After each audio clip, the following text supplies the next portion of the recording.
it's Amanda from LHL again, and today we're going to do episode 3 of Going Extreme Minimalist.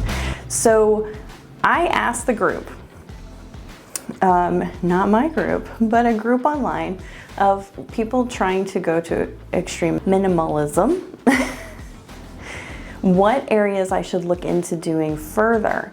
And one of the suggestions was hobbies. So hobbies actually is a lot of categories, right?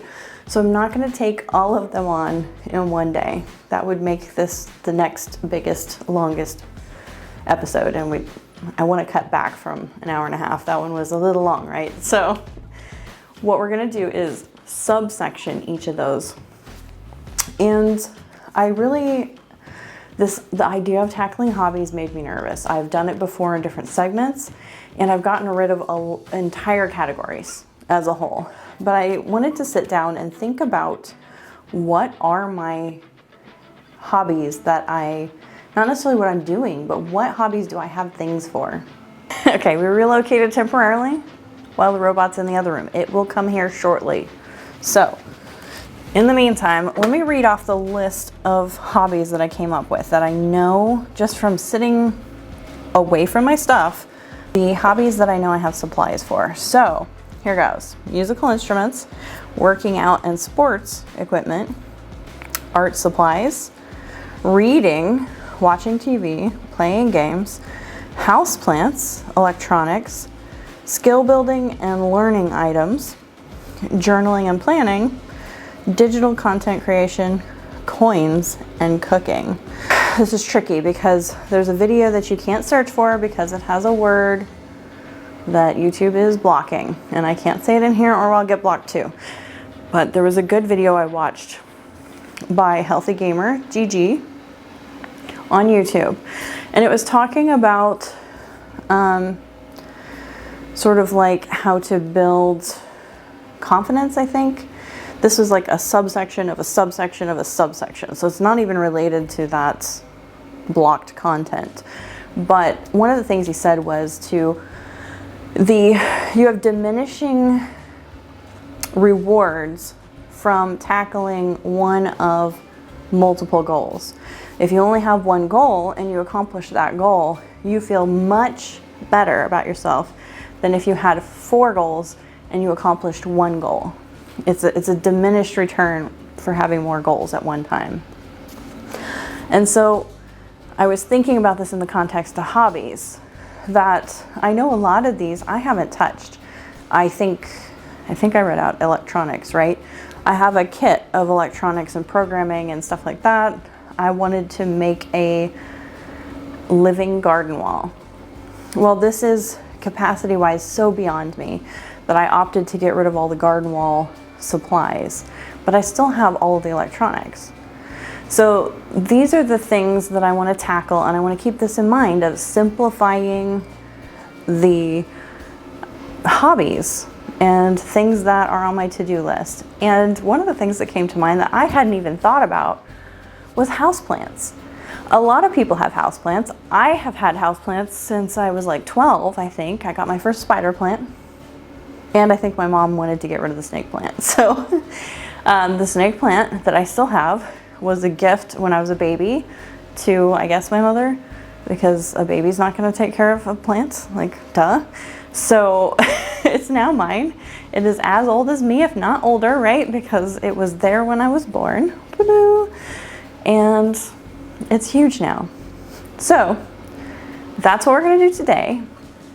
I want to show you the space that these plants usually live in, but they are kind of spread out. The main spider plant lives in the living room here with me, where I am right now.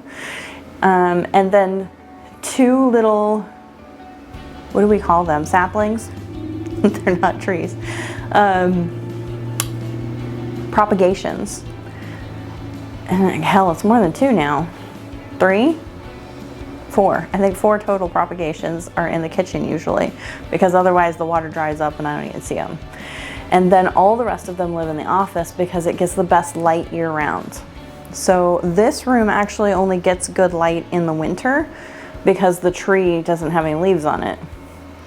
But with the tree having full leaves, this window is very shaded, even though it looks like it's blown out, right? And this one, the next neighbor's house is only like, you know, throw a rock, it's right there. So their house blocks the light from the south. That makes this room fairly dark, actually. So I'm gonna take you back into the other room. I'm gonna show you all the plants. And in fact, I already took this footage, so I should talk you through it. But I can't even see what I've got in there because the robot is dinking around.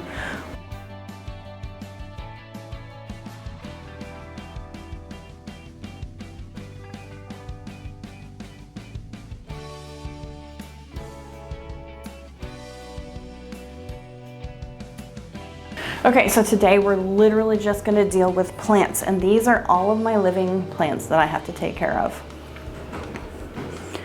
Robot's coming back.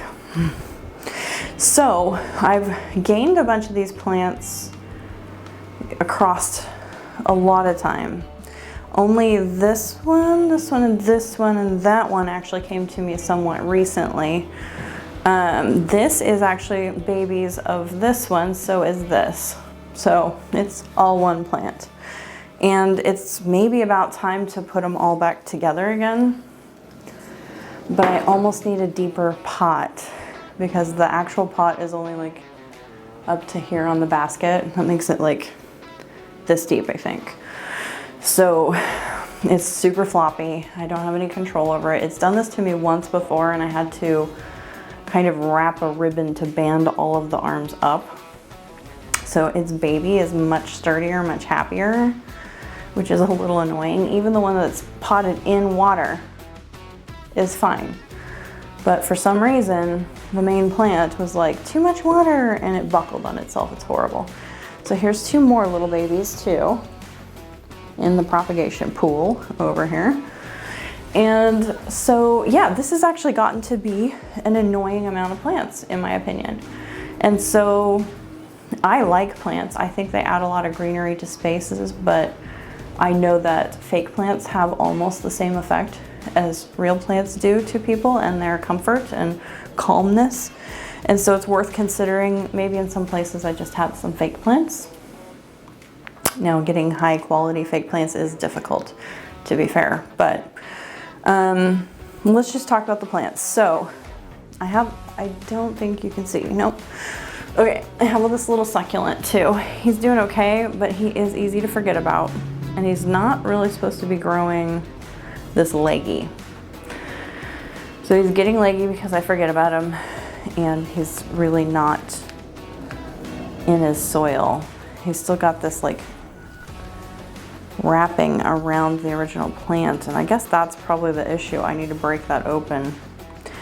But the plant is kind of like not much to him. He's holding in there, but I don't know. I'm kind of indifferent on that plant. And then we have over here, this is a dumb cane. So they are dangerous to small animals and kids in the sense that if they eat the leaves, it will make their tongues swell. Potentially, I think their lips could swell too, but really it's more likely to swell their tongues. They could choke. So that's the risk with that one, and I think that's why my mom gave it to me. There were 3 in there, and the other 2 are totally dead. So that's why it's way off to one side. And it's coming back, actually. It was looking kind of not so happy before, but it is coming back. Clearly it needs repotted, more centered, and I think the soil is maybe too like rocky for what it really wants. So there could be a soil problem. And then we have this guy. This is my mom's favorite type of plant. She had a huge Ponytail Palm that died recently and she couldn't get it to come back. And this is a pot that I guess was my sister's. The robot murdered this pot, for the record. Murdered it. It was on a plant stand, the robot hit it, the plant stand collapsed and this went flying. So you can see the remnants, the after effects of that in a short, I think, on this channel as well. But the pot is actually cracked. I'm not sure. So for some reason, it's surprisingly unnoticeable. but I think it is up the whole side somewhere. But today is not the day we're gonna find it, apparently. Is that it? Oh, that's it. Okay, it's on the corner. So it must have landed on the corner and it's cracked halfway down. So it's not totally toast yet, but it didn't handle it well. I do not particularly like plants that grow up like this and then just kill everything off on the bottom, because as you can see, I have been like not taking great care of it. It has been dying back there. And I find this plant type to be kind of annoying. So I've had succulents like that too, and they just keep growing up and up. Essentially what this one's doing, right? And it's supposed to grow out as it grows up, but because it doesn't get enough light, it's just going up. Like, what are you gonna do? On top of that, my aloe is doing the same thing. So I've had this aloe for a while. Look how big that plant is. That's not bad, right? But it's growing only in two directions. I have no idea why that is, but it can't stand up on its own. It put a little baby out here, and then this one just broke off its root system.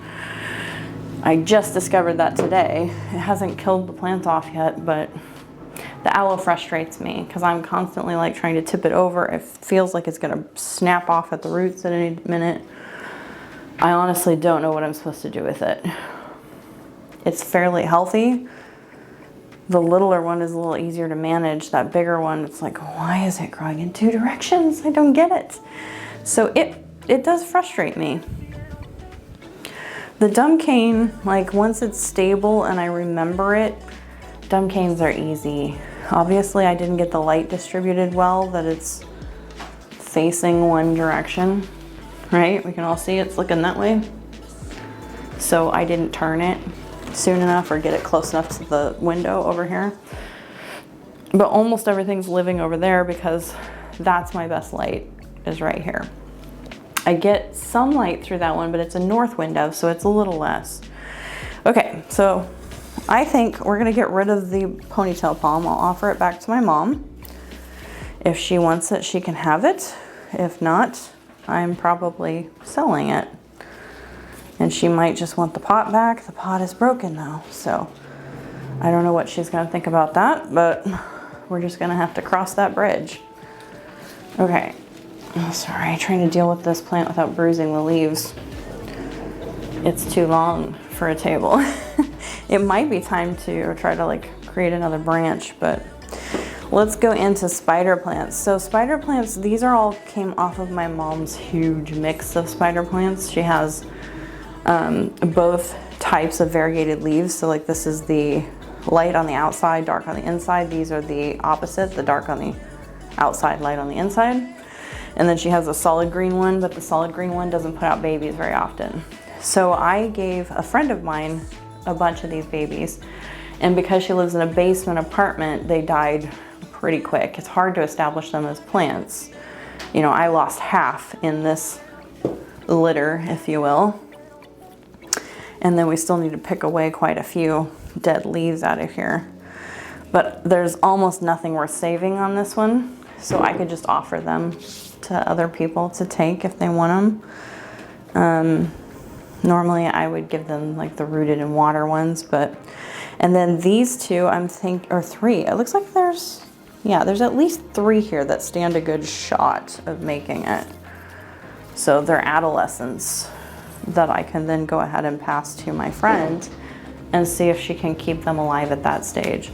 They were much bigger babies in the first place, and then because they were more solidly established, they've been holding on. Everything else dying around them, they're holding on.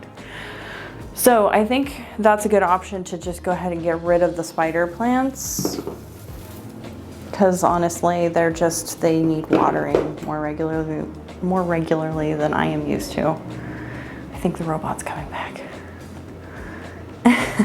And then we're gonna plant all of these guys together and pull out the dead leaves that you can clearly see in the parent plant. I also do want to look for a deeper pot on that one. And then I don't know about this one. We're gonna have to think him over, but I think we can keep the dumb cane. He needs repotted too. This one, I don't know. I might try breaking that outer shell, replanting him with none of that stuff in there and see if it grows a little better. But it's not a bad desk companion, and it hasn't been looking horrible, but it's just, this is not really what it's supposed to look like. It's too stringy. And then we have the pothos. So this pothos, I were saying liberated from work. It was a plant that everybody kind of just collectively tried to water, and it was living by fluorescent light only in a office building. And it kind of was holding in there. Sometimes it only had like 4 or 5 leaves on the end of a really, really long string. We even had the string wrapped in there like 6 times. Nothing was growing.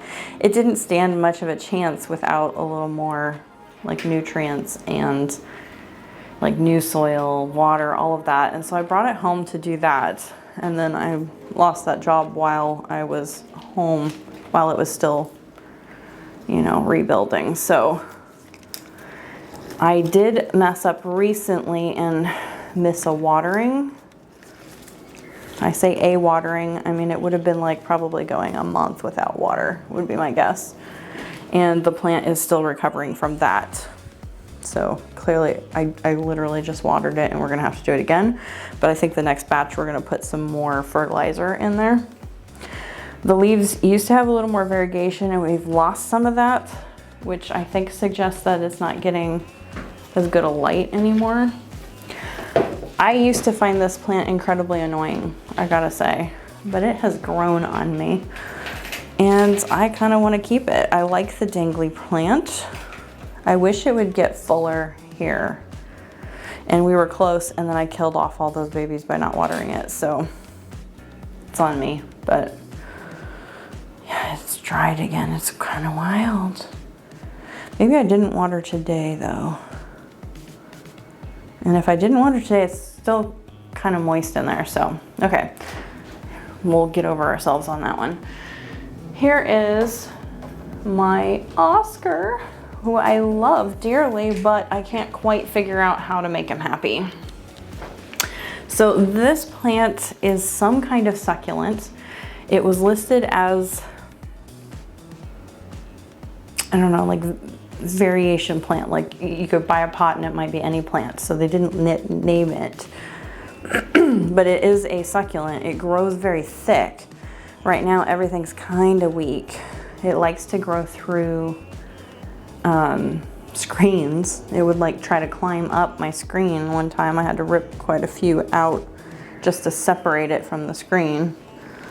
And so it's a little hard to put it right next to a window if you've got a screen on the inside, or that you're gonna open it and it, like literally through the day, I think I had it open for half the day and it had already grown arms through there. So I find it to be a really fun plant. I think it looks like grass. It's really fun. It's wet. It's not stickery. It's just, when it's happy, it's just really plush. Right now, it's getting a little stringy, but I think we're recovering that actually a little bit. So it's getting less stringy and a little more plump like these over here. Slightly lighter color. And it's got some dead in the middle that we need to kind of pull out and then fertilize and regrow. But this one, I think I'm gonna keep too. But, so how do we, you want to see keepers versus, we'll do one side of the table one way and the other side the other way. Okay, we'll put that one back over there. And this one over here. Don't squish anything while we're there. These are gonna go. I think we're gonna get rid of the aloe too. We're gonna get rid of the ponytail, and we'll hang on to this one for a bit longer. And I think we'll try to keep this one a bit longer too. So it's not quite half, but it will reduce it to 5 plants. 1, 2, 3, 4, 5. 5 plants. And then all of these separate things would go. So it's 1, 2, I don't know, I'm counting that all as one, so it's 2 aloe vera in one pot and like 10 probably spider babies and 1 ponytail palm. So it is really over half the plants, but it's the most annoying to take care of plants. So I think that gives me better chances of focusing on these plants and giving them a better life, making them healthier, more enjoyable in the space, less of a nuisance, taking up a little less of the desk space. And my life should be easier then, right? So that's the plan. We're gonna go ahead and see if we can rehome these plants. And I don't know if I want the pots back or not. I think I still have a few like this that are green, and I should get rid of the green ones. I like the black ones better, I think. But yeah, I don't think I missed any plants. I think this is literally all of them. So yeah, that's pretty good. And next time we're gonna pick a different hobby. I don't know if I might switch to a different category entirely and then come back to another hobby, but I can give you some previews of what we're thinking of. So I have a couple of different ideas to do next. People are saying kitchen. I don't know, let me know what you think would be most helpful to you, but I've done my kitchen multiple times. I have lots of videos and content on the kitchen already for anybody that's just average doing it. I do think I could go in there and be ruthless and quarantine a whole bunch more stuff, but it's not something I need to do, and it's not bugging me right now. So the other thing was, somebody suggested that they have a lot of trouble as a homeowner deciding what things lawn and tool wise to keep, when ideally they would just borrow something because they only need it for a short period of time. And so I think that would be a neat topic to address as well, a neat category to go through. I do not here have anybody that is a friend and a homeowner that I can borrow things from easily. So a lot of the things I own myself, but we can definitely go through some of these and discuss why I'm keeping or using it and see if there's something that I've maybe used that I now have a better tool for, or something that can do the job and I don't need that specific tool anymore. So that's a great idea to go through. It would definitely be a challenge, and I may not be able to get rid of half of the things, but I might have more things than I even know of. So let me know what you think of the future topics, and hopefully this video helps you too, to look at your hobbies differently. And maybe you want to ditch hobbies entirely. I think I will have some on there that I'm going to ditch entirely, though this one is not one that I'm willing to ditch entirely yet. I hope you found this helpful, and I hope to see you in episode 5. And also keep in mind, I'll be doing some shorts on progress in areas where I find, you know, things I wanted to try out. Like you'll notice I'm wearing more jewelry. I'm also wearing makeup from the bathroom and the jewelry videos. So I'm gonna do some little short updates on what I'm finding as I'm experimenting with using things that I couldn't see before, as well as using replacement items. You know, something that wasn't the original thing but would work. And then hopefully at the end of everything, I'll do a wrap up. Probably not one wrap up because I might end up doing more spaces, but we'll do some wrap ups to discuss what wound up leaving from the quarantined items, as well as if I removed more things. So I'll see you in episode 5.